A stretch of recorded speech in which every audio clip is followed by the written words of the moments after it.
ఓం నమ శివాయ శ్రీ మాత్రే నమః. అందరికీ నమస్కారం. వెల్కమ్ టు అవర్ ఛానల్ క్లిక్ధార డివోషనల్ అండ్ వ్లాగ్స్. ఈ రోజు మన వీడియో ఏమిటంటే మార్గశిర మాసంలో వచ్చే ఆరుద్ర నక్షత్రం ఎంత విశేషమో చాలా మందికి తెలుసు, కొంతమందికి తెలియకపోవచ్చు. చాలా మందికి యూజ్ అవుతుందేమో అనే ఉద్దేశంతోనే నేను ముందుగా ఈ వీడియో చేయడం జరుగుతుంది. వీడియోని అయితే ఎక్కడ స్కిప్ చేయకండి. మార్గశిర మాసంలో వచ్చే ఆరుద్ర నక్షత్రం చాలా విశేషం.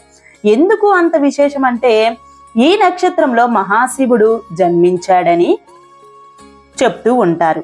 అయితే మార్గశిర మాసంలో వచ్చే ఆర్ద్ర నక్షత్రం పరమశివుడి యొక్క జన్మ నక్షత్రం. ఆర్ద్ర నక్షత్రాన్ని ఆరుద్ర నక్షత్రం అని కూడా అంటారు. ఈ నక్షత్రాన్ని రౌద్ర నక్షత్రం అని కూడా అంటూ ఉంటారు. రౌద్రం అంటే కోపం అని అర్థం వస్తుంది. మనం మాస శివరాత్రి, మహాశివరాత్రి చేస్తూనే ఉంటాము. సోమవారం పూట చేస్తూ ఉంటాము. కార్తీక మాసం నెల రోజులు కూడా చేస్తూ ఉంటాం పూజలు, అభిషేకాలు. అయితే వీటన్నిటినీ మనం చేస్తే వచ్చిన ఫలితం కన్నా మార్గశిర మాసంలో ఆరుద్ర నక్షత్రం రోజున తెల్లవారుజామున చేసినటువంటి అభిషేకమైన పూజకైనా కూడా ఒక మెట్టు ఎక్కువ ఫలితమే వస్తుందట. అంటే వీటన్నిటికన్నా కార్తీక మాసం, కోటి సోమవారం, అలాగే మాస శివరాత్రి, మహాశివరాత్రి వీటన్నిటికన్నా ఒక మెట్టు ఎక్కువలోనే మహాశివుడు ఆరుద్ర నక్షత్రం కోసం చెప్పి ఉన్నారు. అంటే మనం ఈ ఎన్ని రోజుల్లో చేసే అభిషేకం కన్నా, పూజ కన్నా 1% ఎక్కువే ఫలితం లభిస్తుందట. ఎందుకు అంటే మార్గశిర మాసంలో వచ్చేటువంటి ఆరుద్ర నక్షత్రం మహాశివునికి ఎంతో ప్రీతికరమైన నక్షత్రం. ఆ రోజు అంటే మహాశివునికి చాలా చాలా ఇష్టమని శివ పురాణంలో చెప్పడం జరిగింది. పురాణం చదివిన వాళ్ళందరికీ అర్థమవుతుంది. అయితే ఈ పూజ చేసుకోవడానికి కావలసినటువంటి పూజా సామాగ్రిని మీకు నేను ఇప్పుడు చూపిస్తున్నాను. పూజా సామాగ్రి ఇదే కావాలి అని అయితే లేదు. మీకు ఏవి అవైలబుల్గా దొరికితే, మీకు మీ శక్తి మేరకు, మీ వెసులుబాటుకు మీకు ఏదైతే మీ ఇంట్లో ఉంటుందో వాటితో మీరు అభిషేకించుకోవచ్చు. శివలింగం, శివ కుటుంబం యొక్క చిత్రపటం మాత్రం మెయిన్గా ఉండాలి. మిగతావన్నీ కూడా మీ ఆప్షనల్ అనమాట. మహాశివునికి సంబంధించి అష్టోత్తరాలు అవి చదువుకోవడానికి ఒక పుస్తకంలో ఏ బుక్లో అయితే మీకు ఉంటాయి అనుకుంటున్నారో ఆ పుస్తకం తెచ్చుకోండి. నా దగ్గర 16 సోమవారాల వ్రత పుస్తకం ఉంది. ఆ పుస్తకంలో నేను చదువుకోవడానికి అని చెప్పి ఉంచుకున్నాను. పళ్ళు, కొబ్బరికాయ, పువ్వులు, పంచామృతాలు, ఇంకా పళ్ళు, తర్వాత గంగాజలం, ఇలా నేను అన్ని సిద్ధం చేసుకున్నాను అనమాట. పూజా సామాగ్రిని మీకు ఏవేవైతే మీకు కావాలి అనుకుంటున్నారో, ఏవైతే మీరు తెచ్చుకున్నారో వాటితో మీరు అభిషేకించుకోండి. ఇవే ఉండాలి అని అయితే మాత్రం లేదు. భక్తి శ్రద్ధలతో ఆరాధించాలి, అది మాత్రం ప్రధానం అనమాట. బిల్వదళాలు అవి తెచ్చుకొని పెట్టుకోండి. ఇలా నేను మార్గశిర మాసంలో ఆరుద్ర నక్షత్రం కోసం మనం చెప్పుకుంటూ నేను అభిషేకం కూడా ఏ విధంగా చేసుకోవాలి అనేది మీకు నేను చేసి చూపిస్తున్నాను. మీరు అభిషేకాన్ని వీక్షిస్తూ మహాశివుని మీద భక్తి శ్రద్ధలతో మహాశివునికి చేసినటువంటి అభిషేకాన్ని చూసినా కూడా చాలా ఎక్కువ ఫలితం వస్తుంది, ఆయన అనుగ్రహం కలుగుతుంది అని అంటూ ఉంటారు. కాబట్టి మీరు భక్తితో వింటూ అభిషేకాన్ని వీక్షించండి. ముందుగా అయితే చిత్రపటాన్ని నేను తుడుచుకొని బొట్లు పెట్టుకొని చిత్రపటం పెట్టుకుంటాను. పెట్టుకున్న తర్వాత శివలింగం పెట్టుకొని నేనైతే దీపారాధన చేసిన తరువాత అభిషేకం చేస్తాను. మీరు చూస్తూ వినండి. మహాశివుడు శివమహాపురంలో చెప్పినది ఏంటి అంటే, నాకు ఇష్టమైనవి 2 రోజులు. ఏంటా 2 రోజులు అంటే మార్గశిర మాసంలో వచ్చినటువంటి ఆరుద్ర నక్షత్రం తిది, ఆ రోజు నాకు చాలా ఇష్టం. అలాగే మరొకటి మాఘమాసంలో శుక్లపక్షంలో వచ్చినటువంటి చతుర్దశి తిథి రాత్రి వేళలో ఉన్న రోజున నాకు ఇష్టం అని మహాశివుడు స్వయంగా చెప్పారట. ఇది మహాపురాణంలో, శివ మహాపురాణంలో ఉంటుంది. అయితే ఎందుకు ఆయనకి ఇష్టము అనేసి అంటే, మహాశివుడు మార్గశిర మాసంలో ఆరుద్ర నక్షత్రం రోజున ఎవ్వరికి కనబడకుండా స్తంభ రూపంలో ఆయన అవతరించారట. స్తంభ రూపంలో అవతరించి ఆయన మాఘమాసంలో చతుర్దశి రోజున అగ్నిస్తంభ రూపంలో ప్రకటించబడ్డారు, అంటే ప్రకటింపబడ్డారనమాట. అందుకు ఆయన జన్మించినటువంటి నక్షత్రంగా ఈ నక్షత్రాన్ని చెప్తారు. ఆయనకి ఇష్టమైనటువంటి నక్షత్రాలు తిథులుగా ఆరుద్ర నక్షత్రం మార్గశిర మాసం, మాఘమాసంలో శుక్లపక్షంలో వచ్చి చతుర్దశి. ఈ 2 రోజులు అంటే మహాశివునికి చాలా చాలా ఇష్టం. మహాపురాణంలో ఆయన చెప్పినటువంటి ఒక అద్భుతమైనటువంటి మాట మహాశివుడు స్వయంగా బ్రహ్మ విష్ణువుకి కలిపి చెప్పారంట. ప్రమద గణాలకు, పార్వతమ్మకి అందరికీ కలిపి చెప్పినటువంటి మాట ఇప్పుడు మీకు నేను తెలియజేస్తున్నాను. ఏమని చెప్పారు అంటే, నాకు ఈ భూప్రపంచంలో కుమారస్వామి, సుబ్రహ్మణ్య స్వామి అంటే చాలా చాలా ప్రేమ ఇష్టం. ఆయనకు తనకు మించినటువంటి ప్రేమ ఇష్టం నాకు ఎవ్వరి మీద లేదు. అయితే ఈ మార్గశిర మాసంలో వచ్చే ఆర్ద్ర నక్షత్రం రోజున ఎవరైతే నన్ను భక్తి శ్రద్ధలతో నా మీద మనసు లగ్నం చేసి మనసులో ఉన్నటువంటి ఈర్ష, అసూయ, కోపాలను వదిలి తెల్లవారుజామున బ్రహ్మ ముహూర్తంలో నాకు అభిషేకించిన వారు, లింగ రూపంలో నన్ను ఆరాధించిన వారు నాకు కుమారస్వామి కన్నా చాలా ఇష్టలు అని చెప్పారట. అంటే ఈ రోజున మనం అభిషేకించిన, ఆయనని పూజించిన, ఆయన దర్శనం చేసుకున్నా కూడా ఆయన కుమారుడైనటువంటి కుమారస్వామి కన్నా వీళ్ళు ఎక్కువ అంట. ఈ అభిషేకం చేసిన వాళ్ళు ఎక్కువ అంట. అంటే చూసారా, ఆర్ద్ర నక్షత్రం మార్గశిర మాసానికి ఎంత విశిష్టత, ఎంత ప్రాముఖ్యత ఉంది అనేది చాలా మందికి తెలియదు. కాబట్టి నేను ఈ వీడియోలో తెలియజేస్తున్నాను. తెలిసిన వాళ్ళు ఓకే అండి, తెలియని వాళ్ళకి ఒక్కరికి పోయినా సరే నా వీడియో ద్వారా తెలిస్తే చాలా చాలా సంతోషం అనమాట. ఏ ఒక్కరు శివయ్యని ఆ నక్షత్రంలో పూజించుకున్నా, ఆరాధించుకున్నా కూడా వాళ్ళకి తెలియజేశాను అనే మనస్సంతృప్తి నాకు ఉంటుంది. ఆ పుణ్యం కూడా నాకు వస్తుంది అనే భావనతో ఈ వీడియో చేయడం జరుగుతుంది. మీ అందరికీ తెలుస్తుంది అని. ఖచ్చితంగా మార్గశిర మాసంలో ఆర్ద్ర నక్షత్రం రోజున మహాశివుని ఆరాధించండి. అయితే 2024వ సంవత్సరంలో ఈ ఆర్ద్ర నక్షత్రం మార్గశిర మాసంలో ఎప్పుడు వస్తుంది అనే అనుమానం మీలో ఉంటుంది కదా. అయితే 2024వ సంవత్సరంలో మార్గశిర మాసంలో ఆర్ద్ర నక్షత్రం ఎప్పుడు వచ్చింది అంటే డిసెంబర్ నెలలో 15వ తారీఖున రాత్రి మొదలవుతుంది, 16వ తారీఖున రాత్రి ముగుస్తుంది. అయితే మీకు అర్థమయ్యే విధంగా ఒక ముక్కలో చెప్పాలంటే, మీరు 16వ తారీఖు డిసెంబర్ 2024 సోమవారంతో కలిసి వస్తుంది.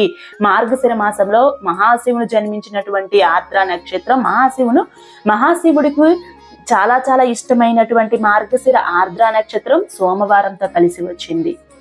అయితే మనం ఎప్పుడు చేసుకోవాలి అంటే, ఆ సోమవారం రోజున 16వ తారీఖు డిసెంబర్ 2024 సోమవారం రోజున తెల్లవారుజామున 3:36 తరువాత నుంచి 5:36 లోపు, ఇది ఈ మధ్య కాలంలో బ్రహ్మ ముహూర్తం ఉంటుంది కదా, సూర్యోదయానికి మునుపు కదా. ఈ ముహూర్తంలో మహాశివుణ్ణి శివాలయంలో కానీ ఇంట్లో కానీ అభిషేకించుకున్నా, పూజ చేసుకున్నా చాలా చాలా అత్యున్నతమైనటువంటి ఫలితం వస్తుంది. మహాశివుడికి కుమారస్వామి మీద, సుబ్రహ్మణ్యేశ్వర స్వామి మీద ఉన్నటువంటి ప్రేమ కన్నా ఈ అభిషేకం, పూజ, భక్తి శ్రద్ధలతో చేసినటువంటి వారి మీద ఉంటుంది. ఈ జీవితం మొత్తం కూడా మనం ఒక్కసారి ఇలా ఈ ఆర్ద్ర నక్షత్రం రోజున మనం పూజ చేస్తే ఈ జీవితం అంతా కూడా మహాశివుడు మనల్ని తన బిడ్డ కన్నా ఎక్కువగా చూసుకుంటారని పురాణంలో చెప్పడం జరిగింది. ఇదే విషయాన్ని పండితులు కూడా మీకు చెప్తున్నారు. అయితే మనం ఈ పూజని ఎలా చేసుకోవాలి అంటే, ముందుగా నేనైతే ఒక్కటే చెప్తానండి, భక్తి శ్రద్ధలతో చేసుకోండి. మనం పూజ చేస్తున్నంతసేపు కూడా, మహాశివుడికి అభిషేకం చేస్తున్నంతసేపు కూడా మరే ఆలోచనలు మీ మనసులోకి కానీ మైండ్లోకి కానీ రానివ్వద్దు. మీరు మనస్ఫూర్తిగా అభిషేకించుకోండి, మనస్ఫూర్తిగా పూజ చేసుకోండి. నాకు ఇది కావాలి స్వామి అని కూడా మీరు అడగవద్దు. ఆ రోజున మీరు అభిషేకం, పూజ మీరు చేసుకుంటూ ఉండండి. ఆ రోజున మీ ఇంట్లో శివలింగం ఉంటే ఖచ్చితంగా మీరు అభిషేకించుకోండి. విశేషమైనటువంటి ఫలితం మీరు చూస్తారు. పిల్లలతో కూడా చేయించండి. ఇంటి యజమాని అంటే భార్యాభర్తలు ఇద్దరు కలిపి, పిల్లలతో కలిపి చేసుకోండి. 16వ తారీఖు డిసెంబర్ 2024 సోమవారం తెల్లవారుజామున 3:36 తర్వాత 5:36 లోపు 2 అవర్స్ టైం ఉంది. ఈ 2 గంటలు కూడా ఖచ్చితంగా మహాశివునికి మనం భక్తి శ్రద్ధలతో పూజ చేసుకుంటూ ఆయన కోసం మనం వెచ్చిస్తే జీవితం మొత్తం కూడా ఆయన మన వైపు చూస్తూనే ఉంటారు, మనల్ని కాపాడుతూనే ఉంటారు. అయితే ఇంట్లో శివలింగం ఉన్నవారు చక్కగా శివ కుటుంబం ఫోటో పెట్టుకోండి, పూలతో అలంకరించండి. ముందుగా దీపారాధన చేసుకోండి. దీపారాధన చేసిన తర్వాత ఒక ఇత్తడి పళ్ళెం పెట్టుకొని, ఆ పళ్ళెంలో ఒక ప్లేట్ పెట్టుకొని శివలింగాన్ని పెట్టుకోండి. శివలింగం పెట్టుకొని నందీశ్వరుడు కూడా మీ ఇంట్లో ఉంటే నందీశ్వరుడిని కూడా ముందున పెట్టుకోండి. పెట్టుకున్న తర్వాత శివలింగానికి బొట్టుతో గంధం కుంకుమ బొట్టులతో అలంకరించండి. అలాగే పువ్వులతో మారేడు దళంతో అలంకరణ చేసుకోండి. మహాశివునికి భక్తి శ్రద్ధలతో మీరు ఏమైనా అర్పించండి. ఆ రోజు మీ ఇంట్లో ఏమీ లేవు, మంచినీళ్ళే ఉన్నాయా, ఆ నీళ్ళనే శుద్ధ జలంగా చేసి అభిషేకించండి చాలు. పాలు ఒకటే ఉన్నాయా, పాలుతో చేయండి. ఇన్ని సామాన్లు ఉండాలి, ఇన్ని పదార్థాలతో చేసేయాలి, ఇన్ని ద్రవ్యాలతో చేసేయాలి అని అనుకోవద్దు. మనసు లగ్నం చేసి భక్తి శ్రద్ధలతో చేయండి. ఈర్ష అసూయల్ లాంటివి ఏవి మనసులోకి రానివ్వకండి. ఎవ్వరి కోసం ఆలోచించకండి, దేనికోసం ఆలోచించకండి. శివలింగం మీద ఒక పుష్పాన్ని ఉంచండి, మారేడు దళాన్ని ఉంచండి. ఉంచిన తర్వాత మొదటగా శుద్ధ జలంతో అభిషేకించండి. శుద్ధ జలంతో అభిషేకించిన తరువాత అప్పుడు మీరు ఏ ద్రవ్యాలతో అయితే మీరు అభిషేకించాలని మీరు దగ్గర పెట్టుకొని కూర్చున్నారో వాటితోనే మీరు చెయ్యండి. అయితే మీరు మధ్యలో వెళ్ళి మరొక వస్తువు తెచ్చుకునేటట్టు చేసుకోకండి. మొత్తం అన్ని పూజా సామాగ్రిని కూడా మీ పక్కన పెట్టుకొని కూర్చోండి. మీరు ఇంకా మళ్ళీ లేవకుండా చక్కగా అభిషేకించుకోవాలి. మీరు పదే పదే ఈ వస్తువుకని ఆ వస్తువుకని పూజ దగ్గర నుంచి లేవకూడదు ఒకసారి కూర్చున్న తర్వాత. కాబట్టి అన్నిటినీ కూడా మీరు పక్కన పెట్టుకొని కూర్చొని అభిషేకించుకోండి. మహాశివునికి అభిషేకానికి ముందు ఖచ్చితంగా ఫస్ట్ శుద్ధ జలంతో చేయాలి. శుద్ధ జలంతో చేసిన తరువాత మీ దగ్గర ఉన్నటువంటి పంచామృతాలు, పళ్ళ రసాలు ఏదైనా కూడా మీరు చేయవచ్చు. నేనైతే అభిషేకం నేను ఎలా చేసుకుంటాను అనేది మీకు ముందుగా మీరు ఎలా చేసుకోవాలి అనేది నేను చూపిస్తున్నాను. ముందుగా అయితే మనం శుద్ధ జలం చేసిన తర్వాత పాలు, పంచామృతాలలో పాలు, ఆవు పాలు దొరికితే స్వచ్ఛమైనటువంటి ఆవు పాలతో చేయండి. ఒకవేళ ఆవు పాలు దొరకలేనప్పుడు మనకి ఇంకా వేరే ఆప్షన్ లేదు కాబట్టి ప్యాకెట్ పాలు, ఏ పాలు అయితే మీకు దొరుకుతాయో వాటితో అభిషేకించండి. ఇవే చెయ్యాలి అని మాత్రం మనసులో పెట్టుకోవద్దు, కానీ మనస్ఫూర్తిగా స్వామివారిని అర్చించుకోండి. మీ పిల్లలతో చేయించండి, మీ పిల్లలతో అభిషేకం చేయించండి. చాలా చాలా మంచిది. వాళ్ళ జీవితంకి ఇది ఒక మెట్టుగా చెప్పవచ్చు. వాళ్ళ జీవితంలో మంచి స్థాయికి వెళ్ళడానికి ఇదే మొదటి మెట్టు అవుతుంది. ఈ మార్గశిర మాసంలో ఆర్ద్ర నక్షత్రం రోజున మీ ఇంట్లో మీ పిల్లలతో అభిషేకిస్తే, శివయ్యకి అభిషేకం చేయిస్తే, తరువాత పెరుగుతో, పాలు అయిన తరువాత పెరుగుతో మనం అభిషేకం చేయాలి. పెరుగు మీరు ఒకవేళ ఆవు పాలు ఉన్నట్లయితే ఆవు పాలు తోడు పెట్టుకొని మీరు చెయ్యండి. ఒకవేళ దొరకలేని పక్షంలో మీకు ఏ పెరుగు అయితే దొరుకుతుందో ఆ పెరుగుతో అభిషేకం చేయండి. మహాశివునికి ఏ ద్రవ్యంతో అభిషేకం చేసినా కూడా చాలా చాలా ఇష్టం. ఎందుకు అంటే అభిషేక ప్రియుడు ఆయన. చెంబుడు నీళ్ళకే ఉప్పొంగిపోయే మహాశివునికి ఆర్ద్ర నక్షత్రం రోజున మీరు పంచామృతాలతోనూ, ద్రవ్యాలతోనూ, చెరుకు రసం, పళ్ళ రసాలతోనూ మీరు అభిషేకిస్తే ఆయన ఇంకా ఉప్పొంగిపోతాడు కదా. అసలు ఈ కాలం ఎలాంటిది, చలితో వణుకుతూ ఉంటారు. ఎవరైనా కూడా ఈ మాసంలో, మార్గశిర మాసంలో ఈ రోజున తెల్లవారుజామున చెంబు నీళ్లు మన మీద వేసుకోవాలి అంటే మనం వణుకుతూ ఉంటాము కదా.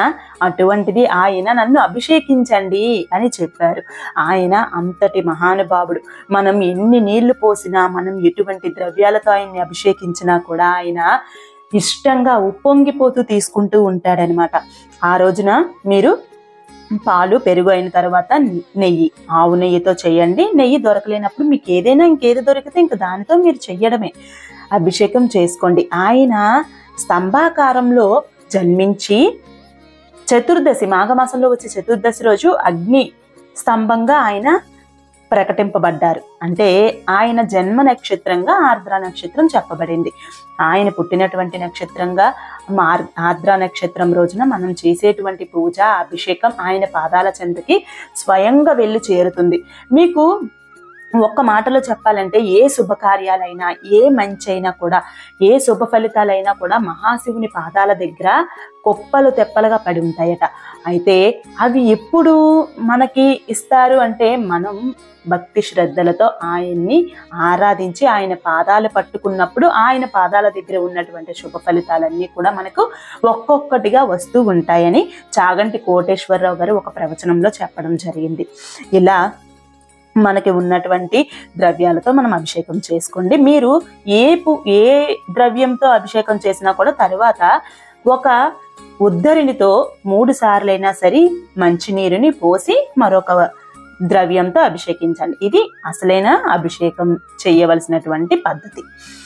తర్వాత ఆవు నెయ్యి, తేనె, చక్కెర కన్నా చెరుకు రసం చాలా మంచిది. చెరుకు రసం నాకు దొరకలేదు కనుక నేను చక్కెరతో చేస్తున్నాను అనమాట. మీరు కూడా ఇలాగే చేసుకోండి. చాలా మందికి ఇప్పుడు ఒక సందేహం రావచ్చు, యమున గారు మా ఇంట్లో శివలింగం లేదు, మేము ఎలా అభిషేకం చేసుకోవాలి అనే అనుమానం, మీ బాధ మీలో రావచ్చు. ఈ వీడియో చూసిన తర్వాత నేనేం చెప్తాను అంటే, ఈ ఒక్క రోజుకి మీరు ముందు రోజే ఆదివారం రోజున మీరు శుద్ధిగా ఉండి పుట్టమన్ను తెచ్చుకొని చక్కగా చిన్న శివలింగాన్ని తయారు చేసుకోండి. తెల్లవారయ్యేసరికి అది బాగా గట్టిగా అయిపోతుంది, ఎండిపోతుంది కదా శివలింగం, మట్టి అంతా కూడా తడంతా ఆరుతుంది కదా, గట్టిగా అయిపోతుంది. ఆ శివలింగాన్ని కానీ మీరు అభిషేకిస్తే ఇంకా విశేషమైనటువంటి ఫలితం అనమాట. మీరు ఇలా పాలరాయి శివలింగం కానీ లేదంటే స్ఫటిక శివలింగం కానీ ఇటువంటి వాటికన్నా పుట్టమన్నుతో చేసినటువంటి శివలింగానికి ఉన్నటువంటి వచ్చినటువంటి ఫలితం మరి ఇంకే శివలింగానికి రాదు. మనకి 16 సోమవారాల వ్రతం చెయ్యడానికి కూడా మనం పుట్టమన్నుతోని శివలింగం తయారు చేసుకొని వ్రతం ఆచరించాలి కదా. అయితే మీరేం చేస్తారంటే, ఒకవేళ మేము పుట్టమన్నుతో కూడా మేము శివలింగం తయారు చేసుకోలేము అనుకుంటే మనకి ఇంకా 2 days టైం ఉంది కాబట్టి మీరు చిన్న స్ఫటిక శివలింగం తెచ్చుకోండి. వెండిలో అయినా తెచ్చుకోవచ్చు, స్ఫటిక శివలింగం తెచ్చుకోవచ్చు, మీరు ఏ దాంతోనైనా మీరు తెచ్చుకోవచ్చు మీ స్తోమత ప్రకారం. ఏది లేదు అనుకున్నవారు ఆ ఒక్క రోజుకి మట్టితోని శివలింగాన్ని తయారు చేసుకొని తర్వాత నీళ్ళల్లో కలిపేసి మీరు ఎవరు తొక్కని చోట్లో కానీ మీ మొక్కల్లో కానీ తులసమ్మ మొక్కల్లో కానీ మీరు ఆ నీటిని పోసేయవచ్చు. ఆ ఒక్క రోజుకైనా సరే మీరు శివలింగాన్ని తయారు చేసి అభిషేకించుకోండి. ఇలా కూడా చెయ్యవచ్చు. పంచామృతాలు అయిన తరువాత గంధంతో కలిపినటువంటి శుద్ధ జలం, అలాగే పసుపుతో కలిపినటువంటి శుద్ధ జలం, కుంకుమతో కలిపినటువంటి శుద్ధ జలం, అలాగే విభూదితో, ఆయనకి చాలా ప్రీతి కదా విభూది అంటే, ఆ విభూదితో కలిపినటువంటి శుద్ధ జలంతో నేను అభిషేకించుకున్నాను. అర్ధనారీశ్వరులుగా కుంకుమ, పసుపు, ఆ శుద్ధ జలంతో అభిషేకించినప్పుడు ఓంకారం కనిపించింది. మీరు గమనించినట్లయితే మీకు తెలుస్తుంది. నేను కూడా చాలా ఆశ్చర్యపోయాను.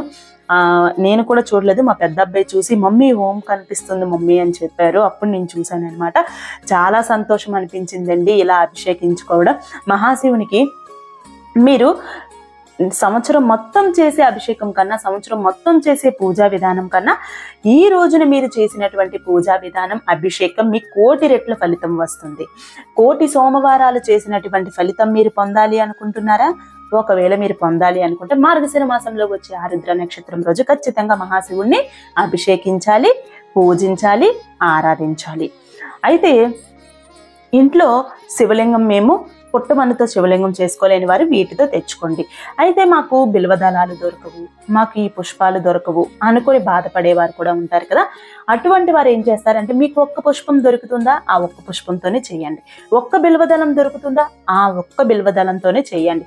మీకు అవి కూడా మాకు దొరకలేదు, మాకు ఇవన్నీ పెట్టి మేము పూజించే స్తోమత, శక్తి మాలో లేదు అనుకున్న వారు ఏం చేస్తారంటే, మహాశివుణ్ణి చిత్రపటం ముందు కూర్చొని ఆయన నామస్మరణ చెయ్యండి. ఓం నమ శివాయ అనే పంచాక్షరి మంత్రాన్ని పఠిస్తూ ఉండాలి. ఆ 2 గంటల సేపు కూడా విశేషమైనటువంటి ఫలితం కూడా మీకు లభిస్తుంది. ఎందుకంటే మహాశివునికి తెలుసండి మనకి ఏది ఉంది ఏది లేదు, మనం ఆయనకి ఏం సమర్పించగలం అనేది ఆయనకి తెలుసు. ఎందుకంటే మనకి ఇచ్చేది ఆయనే, మనకేమి ఇచ్చారో అదే కదా మనం ఆయనకి సమర్పించగలం. మనకు ఆయన ఇవ్వలేదని మనం ఎలా సమర్పించగలం?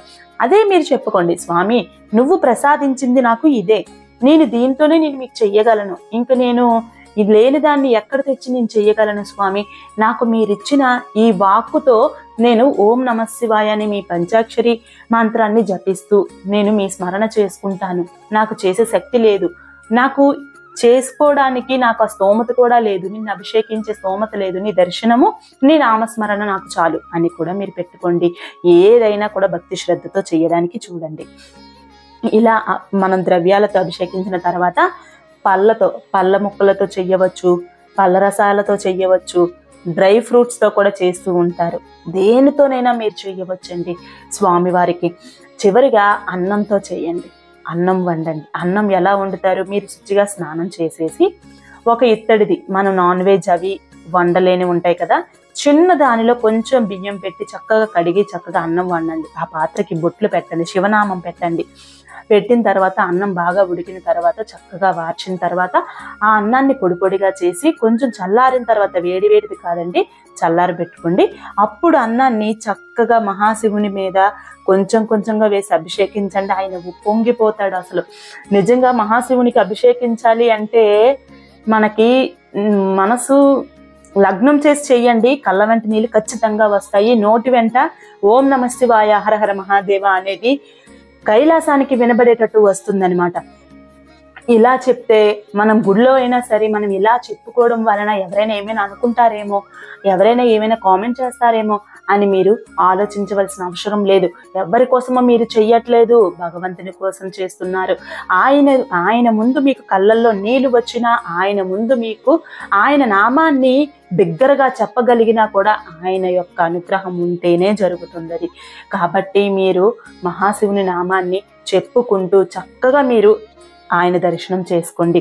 మీరు ఇంట్లో ఆయనకి విశేషంగా అభిషేకం పూజ చేసుకున్న తర్వాత శివాలయ దర్శనం చెయ్యండి. శివాలయానికి వెళ్ళండి. శివాలయానికి వెళ్ళి ఎప్పుడు 9, 10 అలా కాదు, మీరు అభిషేకమైన బ్రహ్మ ముహూర్తంలో అభిషేకం చేస్తారు కదా, వెంటనే మీరు శివాలయానికి వెళ్ళండి. శివాలయంలో కూడా అభిషేకం చేయించుకోండి. ఒకవేళ అభిషేకం చేయించుకోవడానికి అక్కడ వీలు లేదు, మీరు చేయించుకోలేరు, ఏమి పట్టుకెళ్ళలేదు అనుకుంటే ఒక్క పుష్పాన్నైనా పట్టుకొని వెళ్ళి ఆయన మీద పెట్టి దర్శనం చేసుకోండి. ఎందుకంటే ఇంట్లో మీరు అభిషేకం చేశారు కాబట్టి శివాలయ దర్శనం చేసుకోండి.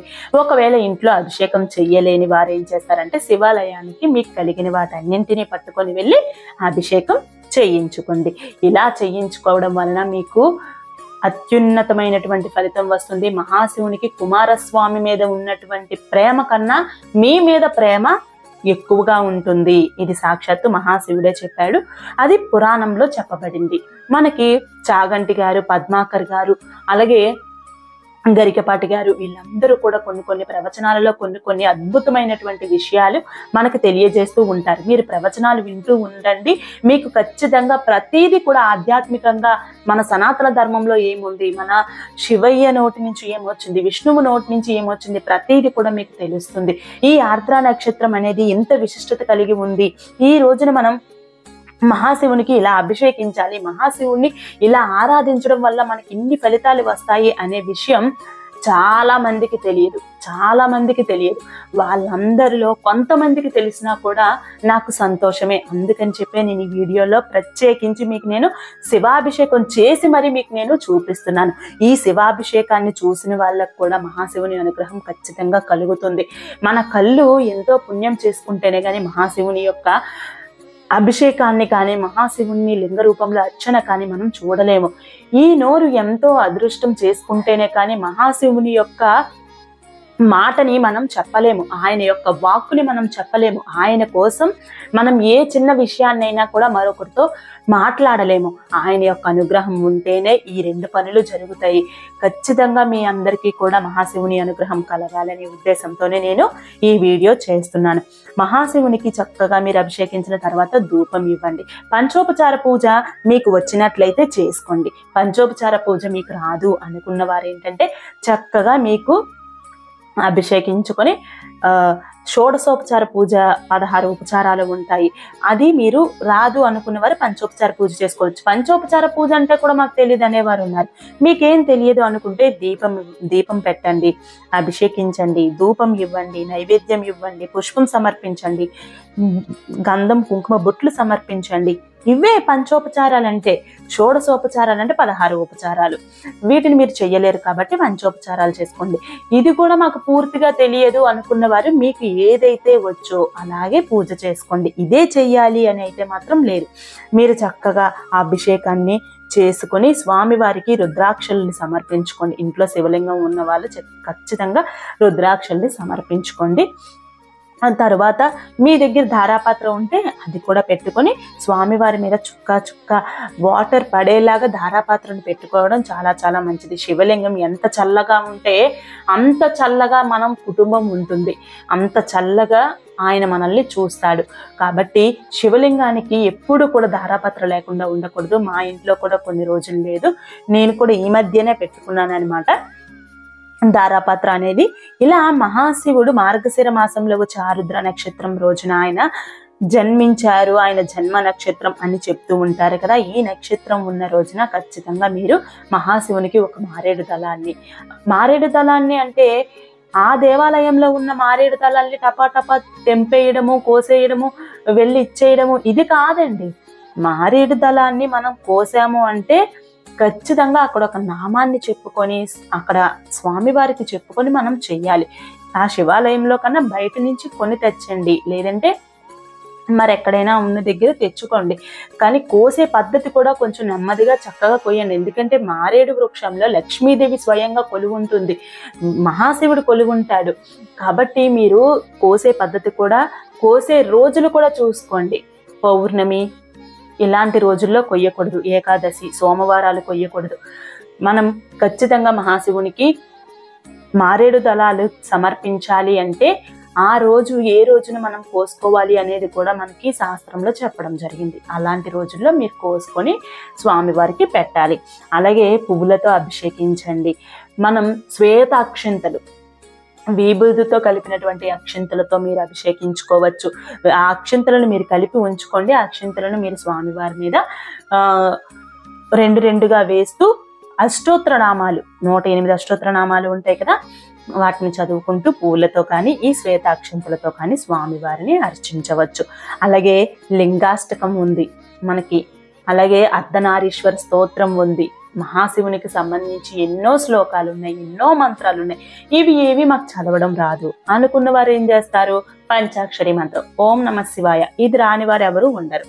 కాబట్టి ఓం నమ శివాయ అనే మంత్రాన్ని 108 సార్లు కానీ 2 మాలలు అంటే 108, ఒక మాలకి 108 కదా, అలా 2 మాలలు చేయొచ్చు, 3 మాలలు చేయవచ్చు, మీ ఓపిక అన్నమాట.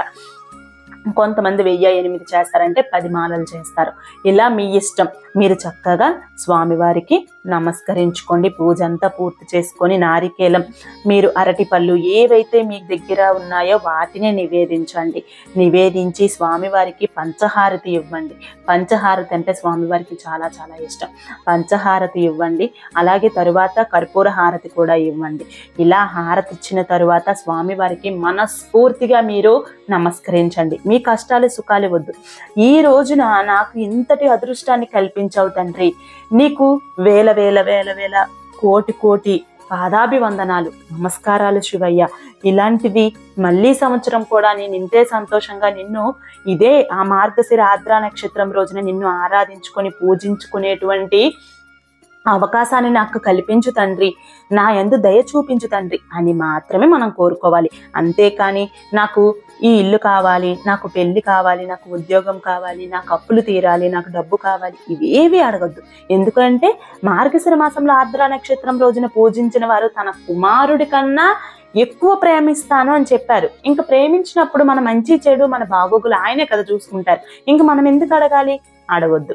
కాబట్టి మహాశివుణ్ణి భక్తి శ్రద్ధలతో మీరు ఆరాధించుకోండి, పూజించుకోండి. చాలా చాలా మంచిది. ఈ రోజున మీరు వదులుకున్నారు అంటే మళ్ళీ వచ్చే సంవత్సరం వరకు మీరు ఎదురు చూడవలసిందే మార్గశిర మాసంలో వచ్చే ఆరుద్ర నక్షత్రం కోసం. కాబట్టి ఈ సంవత్సరాన్ని ఎవ్వరూ కూడా వృధా చేసుకోవద్దు. ఖచ్చితంగా మీరు నాన్ వెజ్ అది తినవద్దు. చక్కగా మీరు భక్తి శ్రద్ధలతో పూజించుకోండి. ఉపవాసం కూడా అవసరం లేదు. ఉపవాసం కూడా మీరు చేయవలసిన అవసరం లేదు. నాన్ వెజ్ తినకుండా, ఉల్లి వెల్లుల్లి తినకుండా ఉంటే సరిపోతుంది. చక్కగా మీరు నియమాలు, ఆ రోజున ఎవరితో చెడుగా మాట్లాడడం కానీ, ఎవరైనా మిమ్మల్ని అనడం కానీ, మీరు ఎవరైనా అనడం కానీ ఏమీ చెయ్యవద్దు. నియమంగా ఉండండి. మంచిగా స్వామివారి నామస్మరణతో గడపండి. ఆ రోజు వీలైతే ఎవరికైనా సరే, ఒక్కరికైనా సరే అన్నదానం చేయడానికి ప్రయత్నించండి.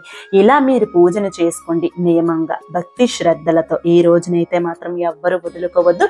ఆరుద్ర నక్షత్రం 2024వ సంవత్సరంలో 16వ తారీఖు డిసెంబర్ నెల సోమవారం రోజున వచ్చింది. సోమవారం తెల్లవారుజామున 3:36 నుంచి 5:36 లోపు మీరు అభిషేకాలు, పూజాది కార్యక్రమాలు నిర్వహించుకోవాలి. మళ్ళీ మీ అందరికీ శివయ్య అనుగ్రహం కలగాలని చెప్తున్నాను.